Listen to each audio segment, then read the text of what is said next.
បាទជំរាបសួរគុណអ្នកគ្នាថ្ងៃនេះគ្រូមានវីដេអូមួយទៀតបន្តពីរឿងដែល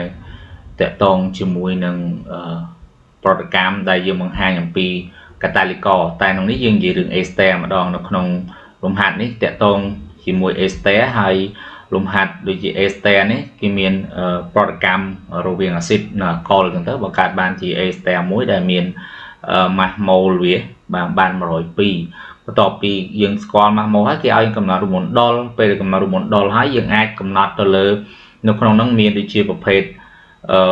រូបមន្តស្ទើលៀតបាទរូបមន្តស្ទើលៀតអញ្ចឹងយើងតាក់ទងជាមួយចំណុចដែលយើងត្រូវយកមកឆ្លើយណាដល់ពេលយើងសរសេរបន្តពីចំណុចថ្មីបន្តពីចំណុចចាស់ហើយតាក់ទងមួយចំណុចថ្មីហ្នឹងឧទាហរណ៍នៅក្នុងរ៉ូម៉ាំងបន្ទាប់អញ្ចឹងទៅហើយកគណៈកសរសេរឲ្យស្មើគ្នាដូចកាលមុនដែលយើងធ្លាប់សរសេរបដអញ្ចឹងមករហូតមកអញ្ចឹងមកបាទអញ្ចឹងនៅក្នុងលំហាត់មួយហ្នឹងនៅពេលដែលគុណចាប់ដើមសរសេរនៅពេលដែលគុណយកមកសរសេរហ្នឹងគឺដែលកំណត់រូបមន្តដុលពេលខ្លះគេអត់ប្រាប់ថារូបមន្តដុលទេគុណតាក់ទងមួយរូបមន្តម៉ូលេគុលក៏បានដែរណាអញ្ចឹងយើងស្គាល់ទីមួយយើងដោយសារតែបំរាប់របស់ ester យើងស្គាល់ទៅលើម៉ាស់ម៉ូលហើយយើងដឹងហើយរូបមន្តទូទៅរបស់ ester គឺ CnA2n O2 អញ្ចឹងណាហើយយើងបូកម៉ាស់ម៉ូលវានៅក្នុងហ្នឹងទៅយើងបាន 14n បូក32ហើយយើងអាចខ្ទឹមតម្លៃលេខ 14n បូក32ដែលយើងបូកបានហ្នឹងដោយសារតែអញ្ចឹងយើងបាន n ស្មើ5ដល់ពេលបានចំនួនអាតូមកាបូនស្មើ5សម្រាប់ ester អញ្ចឹងទៅពេលនោះគុណអាចកំណត់ទៅលើរូបមន្តម៉ូលេគុលបានណាសរសេរដូចនេះអញ្ចឹងហើយខណ្ឌអញ្ចឹងមកបន្ទាប់មកយើងទៅមើលតាមទម្រង់នៃអក្សរខដូចជាខដូចជាក្នុងខ្ទង់នឹងដែរសំទោសមិនមែនខទេគេឲ្យយើងកំណត់រូបមន្តស្ទើលៀតពិតប្រាកដរបស់វាអញ្ចឹងក្នុងហ្នឹងដូចយើងនិយាយអំពីការកំណត់រូបមន្តស្ទើលៀតរបស់ ester អញ្ចឹងមួយយើងទៅមើលបំរាប់គេឲ្យអី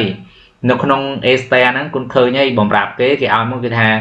ហ្នឹងបាទ ester ហ្នឹងគឺកើតមកពីណាកើតមកពីប្រតិកម្មរវាងអាស៊ីតដែលមានកាបូន1អញ្ចឹងទៅជាមួយនឹងអាកុលអីចឹងទៅប៉ុន្តែយើងដឹងអាស៊ីតមានកាបូនមួយមានតែមួយហ្នឹងបាទគឺអាស៊ីតហ្វកមិចហ្នឹងទៅបាទឬក៏អាស៊ីតមេតានអុចហើយ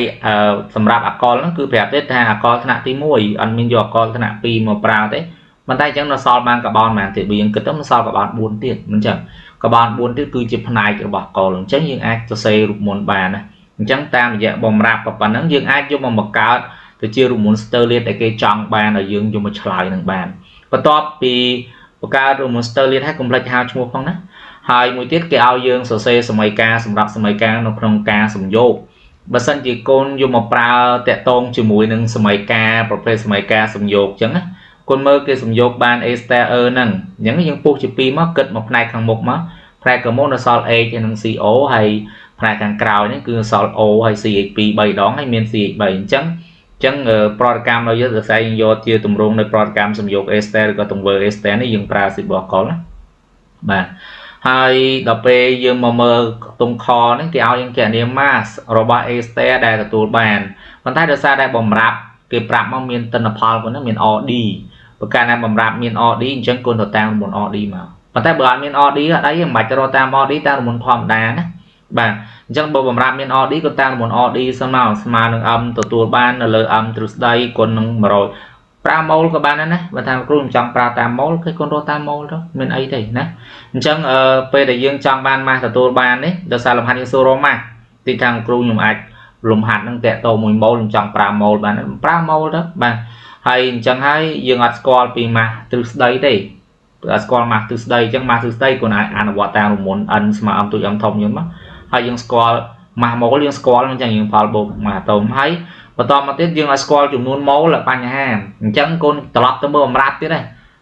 អាស៊ីតក៏យើងស្គាល់ម៉ាស់អាកុលក៏យើងស្គាល់ម៉ាស់អញ្ចឹងយើងរកចំនួនម៉ូលវាសិនណាគ្រូមិនចង់តាមមួយណាក៏បានអត់ទេកូនរកទាំងពីរនឹងសិនហើយយកវាមកគិតសិនតើ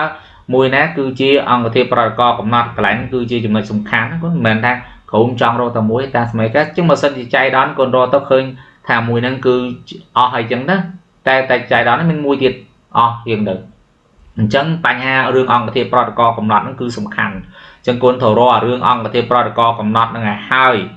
ពេលដែលគុណស្គាល់អង្គធាតុប្រតិករកំណត់បានគុណអាចតាមសម័យកាលបានកន្លែងហ្នឹងរឿងអញ្ចឹងណាអញ្ចឹង ពេលដែលយើងរកម៉ូលហើយយើងមកប្រៀបធៀបម៉ូលដោយសារតែក្នុងហ្នឹងលបាយដែលយើងយកប្រើមួយម៉ូលដូចគ្នាណាអត់អីទេប៉ុន្តែបើសិនជាក្នុងករណីមេគុណ stoichiometry និងសមីការសំយោគហ្នឹងគឺមេគុណខុសគ្នាហ្នឹងតែយើងត្រូវគិតបាទអញ្ចឹងដោយសារតែចំនួនម៉ូលរបស់